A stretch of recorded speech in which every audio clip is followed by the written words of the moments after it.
All right, it's time for our weekly financial forecast. We're joined by Brian Lindbergh from Fitzwilliams Financial in for Tim today.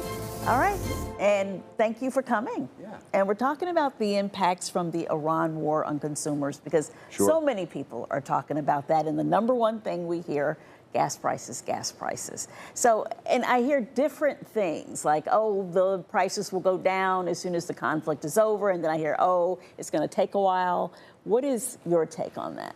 Well, right now the straits are open, so that's generally good news for the oil market. So oil is flowing. I think over 10 million barrels came out of the Straits of Hormuz just today. So it's a good thing that the oil is flowing again for us. It has brought prices down month over month by about 50 cents a gallon. So I think going into the 4th of July, it's going to be a little unlike historical years where you see oil prices rising into the holiday because of demand. I think in general they're probably going to be falling, but we could experience a little bit of short-term volatility there. Right, because if tensions escalate, because it's still kind of, tenuous there in terms of what this deal is, we could see people should prepare just in case prices go right back up. That's the big fear. So when we see it in the headlines, what people need to realize is we need to separate what happens with the oil markets versus the gas pump. So oil futures will probably move within minutes, but it'll take days to weeks to actually push through to the gas pump. So it will give you that early warning sign to start preparing, absolutely. All right, yeah, start preparing. All right, the Fed did not cut rates. Nope.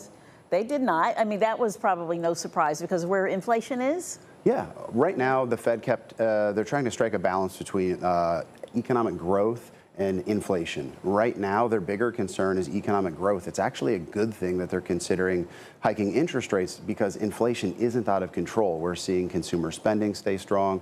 We're seeing energy prices come down. So right now, the Fed is more monitoring to make sure that we are operating from a position of economic resilience and doing quite well. So as people are still trying to get those vacations in for the summer, a lot of people are looking for ways to save and, you have the travel rewards points and things like that to use. Now is a good time to really try to rack up on those or So it's always a good time to take a look at them because we need to treat points like money. And so there's better times of the year to use your points and get a deeper value. So I think it's good for you to understand what the cash value of your points are. So if you do that little step before you purchase, you're going to make sure that you're using your points the right way. And don't forget to pay the statement balance as it comes. Try not to stretch. Yeah, I'm always conservative with my points, always thinking that that big trip is coming at some point and I'll need to use them then. Well, we can help you put some PTO in, but I hope you enjoy your next big trip. Okay.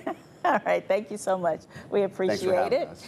All right. The financial forecast airs every Tuesday in our 4 p.m. news. If you have questions you want answered, email us at financialforecast@13newsnow.com.